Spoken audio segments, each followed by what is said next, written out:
Oluvannyuma lw'Abannayuganda okulonda akalulu ennaku z'omwezi nga 15 bassebo ne bannyabo ebibaddewo ever since then bingi nnyo. Ekiwamba abantu kyeyongedde, okutiisatiisa abantu kweyongedde n'ebirala bingi nnyo. Ekibiina kya National Unity Platform okuva twalonda kibadde tekivangayo ku addressinga ggwanga ku nsonga na olunaku olwaleero abakulembeze nga bakulembeddwamu Joel Ssenyonyi SG n'abalala bakoze olukuŋŋaana lw'abannamawulire era bannayuganda lwabadde balindirira okuwulira next step ya National Unity Platform. Olukuŋŋaana luno I believe omuntu yenna ayina any right thinking Uganda akkiriziganya nange nti omukulembeze Robert Kyagulanyi Ssentamu newankubadde ng'akyali mu hiding yabadde alumanyiiko. Joel Ssenyonyi leader of opposition avuddeyo n'ayogera bino mu lukuŋŋaana lw'abannamawulire lwabaddemu leero ku kitebe e Kavule. People hired right from the CEO, not qualified for the job, but they were regularly hired through the back door. They get to occupy offices, they don't follow procurement regulations, they give contracts to their own companies and companies of their boyfriends, girlfriends, relatives, in-laws, outlaws. And that's how this company was being conducted. No wonder there were losses year in, year out. And we said, look, for this airline to function properly, let's fix the governance issues. Let this company be accountable because it is using taxpayers' money. Those who are engaging in corruption and misappropriation of funds, let them be called to order, let them be held accountable. And you saw some fellows were saying, no, Joe, it's because you're opposition, you don't like this government. And I said, yes, of course, I don't like this government because of its bad governance, but the issues we are raising here, the records, they're very clear. And people fought the report, as you remember, the speaker saying, you will not take lead. He said, but we have done the work. Why are you afraid of a report? What are you trying to hide? But the day of reckoning was around the corner. We said, look, if nothing is done, as sure as day follows night, this airline is going to suffer. It might even eventually crumble again. And here we are. Some of those who were saying, I am bad, I am biased, they are now the ones who have been saying, hey, how can I wait for my flight for 10 hours, for 24 hours? We told you so. But it's important that we were on record. So as a people, as opinion leaders, as political leaders, religious leaders, let's be on record. Don't say, but when we speak out, the regime doesn't listen. It is okay. Let's take them on nonetheless. They're not supposed to listen. They're not supposed to respond with ease. Ours is to do what we ought to do. Very briefly, ensonga zino mu Luganda,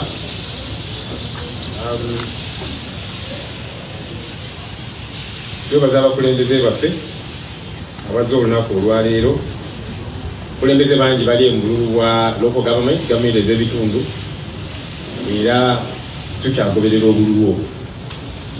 Tuyozaayoza buli eyeetaba mu kalulu kano, abaalangirirwa n'abataalangirirwa, abanyagulwako bwe banyagulako obuwanguzi bwabwe. Kubanga akalulu kano ke twakavaamu, omuntu yenna okukeetabamu n'atuuka paka gye kaggweera abeera muzira n'oyo gwe batalangiridde, kubanga twayita mu bintu bingi nnyo nno ddala.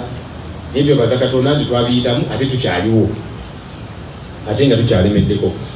Akalulu ebeera process terubeera lunaku ng'abamu bwe balowooza nti ennaku z'omwezi 15 January akalulu koolwo olunaku era bwe biggwa biba biwedde. Nedda, akalulu katandikira eri mu zi campaign era mwaziraba nga zijjudde emivuyo nga buli gye tulaga, ensambagere, emigo, amasasi, abantu baffe ne battibwa, bangi ne bafuna ebisago, bangi ne basibibwa.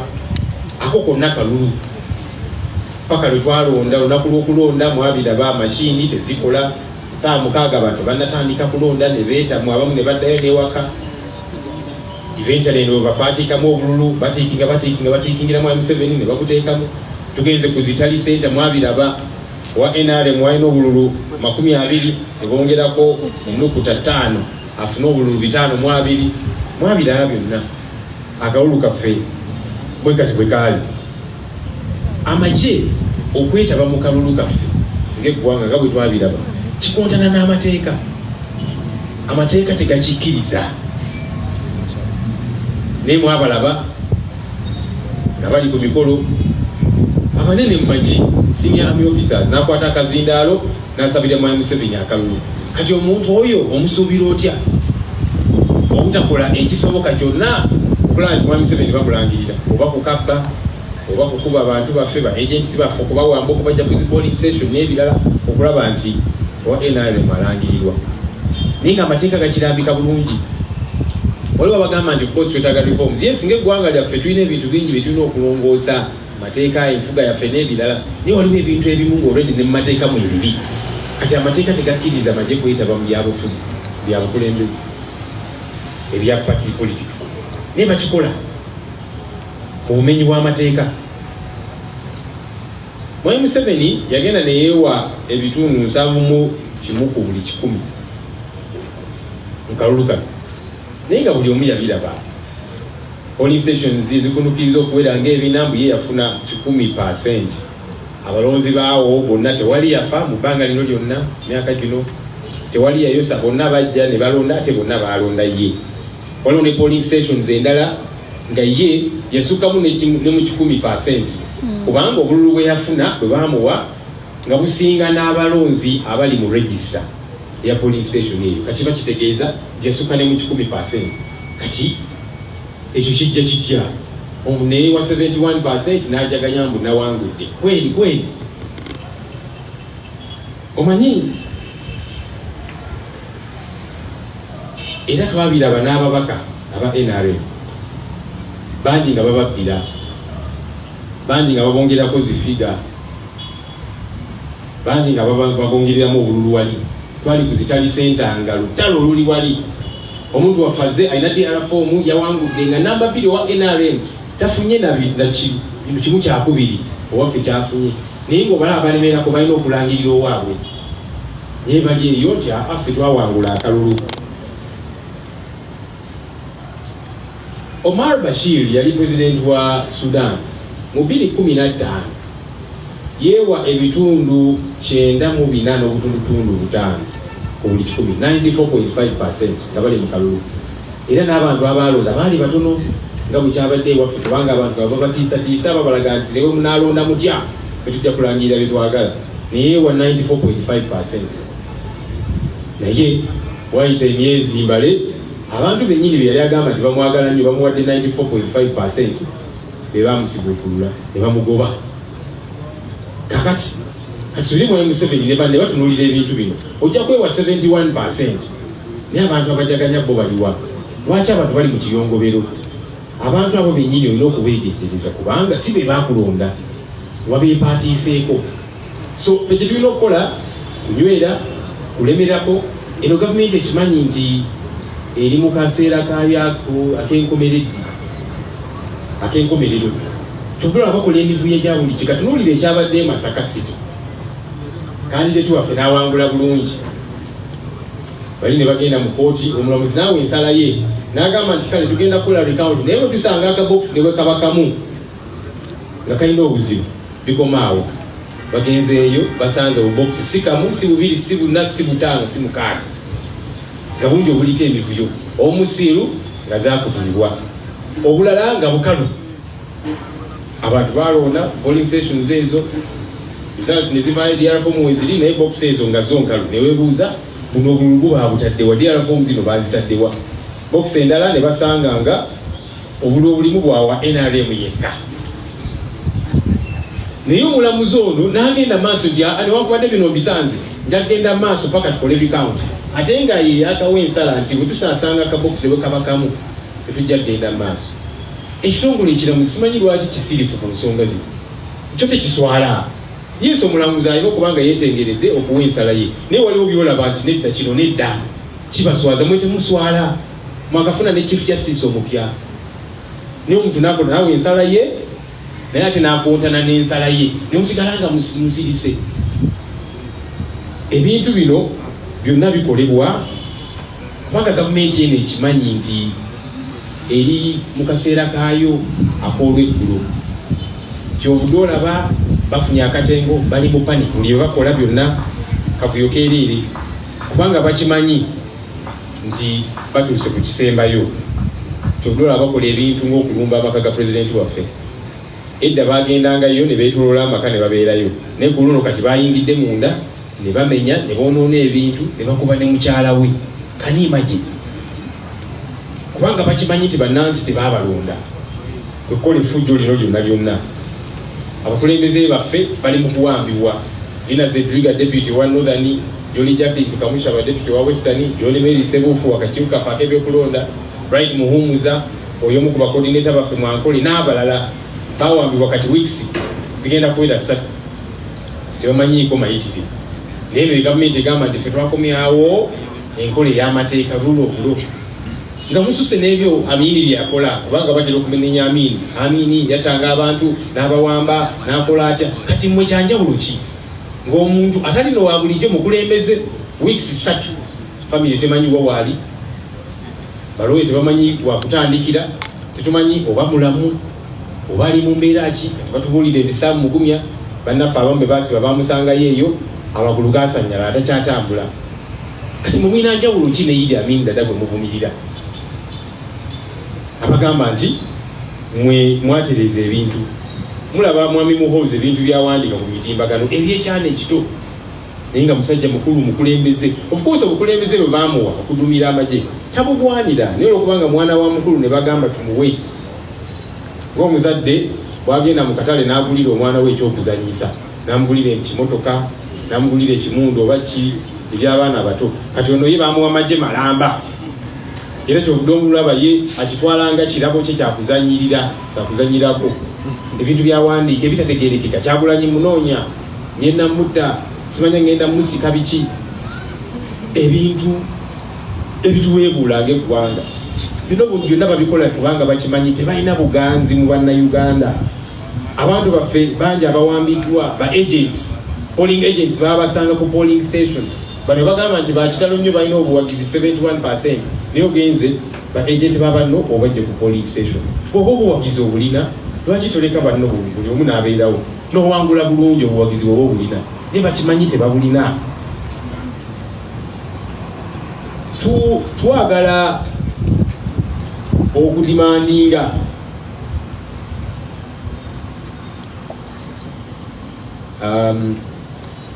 Sajjoni asinga okutegeera Oluganda Sematimba bwegire. Demanding kyeki mu Luganda? Kuba kubanja. Ate ekigambo ekirala ekiggumiza ennyo. Kale tujja genda n'ekyo. Abantu baffe bangi baawambibwa. Gavumenti eno tugigamba era tugibanja abantu baffe bano. Tetusaba, tetuli mu kwegayirira. Abantu baffe bano abaawambibwa bateebwe Nnambiro. Bonna abazze bawambibwa. Ate n'okuwamba abantu kikome. Ensonga eyo tugyogerako ng'abakulembeze nga bannansi. Tetukyali mu kwegayirira nti bannange gavumenti tugisaba etuyambe ete abantu bano. Tubanja abantu bano bateebwe Nnambiro. Oba tebalina musango, bwe muba muteebereza nti bazza omusango, lwaki temubatwala mu kooti? Wiiki 3 mubatadde tumanyi wawe bali. Twagala abantu baffe tubabanja. Era tudimandinga tubanja okuteebwa okw'abawagizi baffe bonna abazze bawambibwa ne mu kalulu abazze bakwatibwa abamu bali emakooti bali makomera. Twagala abantu baffe bano bateebwe kuba tebalina musango. Mugamba mwawangudde, kati mwawangudde lwaki ate mweyisa bwe muti mu ngeri y'obuswavu? Tulindirire abantu baffe bano bateebwe. Tukyalina ennyombo nammwe nnyingi era nga tujja kuyomba kuba twagala eggwanga lyaffe litereere, naye nga tetunagenda nawala nnyo. Abantu baffe bano tubeetaaga bateebwe. Tusaba abakulembeze baffe ab'ennono, bannaddiini, amaloboozi gammwe geeyongere okuvaayo ku nsonga zino. Tekimala tutera okulaba bannaddiini nga bavaayo bagamba bannayuganda bannayobeere ba mirembe, choose peace n'ebirala. Ekyo tekimala ng'osaba bannayuganda babeere ba mirembe ate ng'olwedde ba mirembe naye nga tuyogera ku bikyamu gavumenti yo byekola. Nedda oba olimba. Twebaza okukosa abamu tubalaba ensangi zino boogera era tubeebaza bannaddiini abavaayo ne boogera ne bagamba nedda ekiwamba abantu kikyamu, ekyokulumba amaka ga munno n'okuba mukyala we kikyamu n'ebirala. Tubeebaza nyina abalala amaloboozi gaabwe geeyongere. Ensonga eno bannange si ya NUP just nga political party, nedda yaffe ffenna ng'eggwanga. Kubanga eggwanga bwe litereera ffenna tuganyulwa. eggwanga webiba nga teritambulira ku mateeka aba NUPC beeboka abajja ofuna obuzibu naawe wagira NRM enkya ojja funa obuzibu oba ojja kuwamba ng'obanyiizizza abantu bakubuuze waliwa nga bawamba abalala ng'osirise. So amaloboozi gaffe gonna gaveeyo. Yes, tukimanyi nti gavumenti eno tewulira ya mutwe munene mu njogera endala naye tusigale nga twogera, tusigale nga tuli ku record ku nsonga zino kubanga tetwagala gye bujjeeyo abaana batubuuze nti bannabyabufuzi bannaddiini lwaki mwasirika ne mutakozesa yadde n'eddoboozi lyammwe nga Archbishop Janan Lumbu yakola. Talina gwe yakuba kikonde, talina gwe yakuba luyi, naye yayogera era tumujjukira katulina ne public holiday namba kubanga yayogera. Kakati naffe twogere tubeere ku record. Ebintu bingi kasita bibeera ku record. Enkya batwejjeereza jabawo ekyokulabirako kimunga maliriza. Ensangi zino muze mulaba bannansi bangi nga bemulugunya ku kitongole kyaffe ekyennyonyi Uganda Airlines. Tabagamba naye ekitongole kyaffe kino ekyennyonyi ennyonyi bwe zikeerewa, emirimu bakola katirenga lye, ssente bwe zibbibwa, losses zifuuka losses n'ebirala bingi. Netubagamba naye twali ku record 222 nali kulembera akakiiko ka processes ne bannange ne tunoonyereza tuzuula emivuyo mingi mu Uganda Airlines, obubbi bwa ssente y'omuw'omusolo, emirimu bamala gakola, abantu emirimu bagifunira mu bumooli nga n'ebisaanyizo tebabirina, ng'oviira ddalako nankulu wa kampuni eyo CEO emirimu bwe bajeewa bonga bo batondawo bu kampuni so procurement oli n'aleeta ka kampuni ke nekaweebwa contract ez'enjawulo. Ebintu bino byonna ne tubiteeka ku record ne tugamba tutereeze abantu abasaanidde okufuna emirimu bagifune, abatagwanidde abatalina bisaanyizo bagobebwe, bano ababba ssente y'omuw'omusolo bakwatibwe. Naye abantu abamu ne bagamba bwe ssennyonyi ebyo byogera kubanga twagala gavumenti. Yes, gavumenti eno sijagala kubanga etuliisa akakanja era obukulembeze tebutambuza bulungi, naye ng'ovudde ku kya ssennyonyi obutayagala gavumenti eno bye yali ayogerako byo si bituufu. Ne bagamba bino records weeziri, naye abamu ne baga nti agwe just gavumenti eno lwakubanga ogiwakanya. Naye kati abamu ku baali bagamba nti nze nakyekubiira kati be babadde boogera ku luno, tubagamba ekirungi twali ku record. Obuulyawo ensonga zino singa twazitereeza ku luli tetwali tuuse wano. So kikulu ne tubeera ku record nga bannansi, nga bakulembeze, nga bannaddiini, nga bakulembeze b'ennono, ne tubeera ku record nga twogera ku bikyamu bino ebigenda mu maaso. Gye bujjeeyo abantu bajja kugamba omuntu ono yali mutuufu, munnaddiini ono waakiri yayogera, bamukolawo bati naye yayogera. Mwebale nnyo bassebo ne banyama.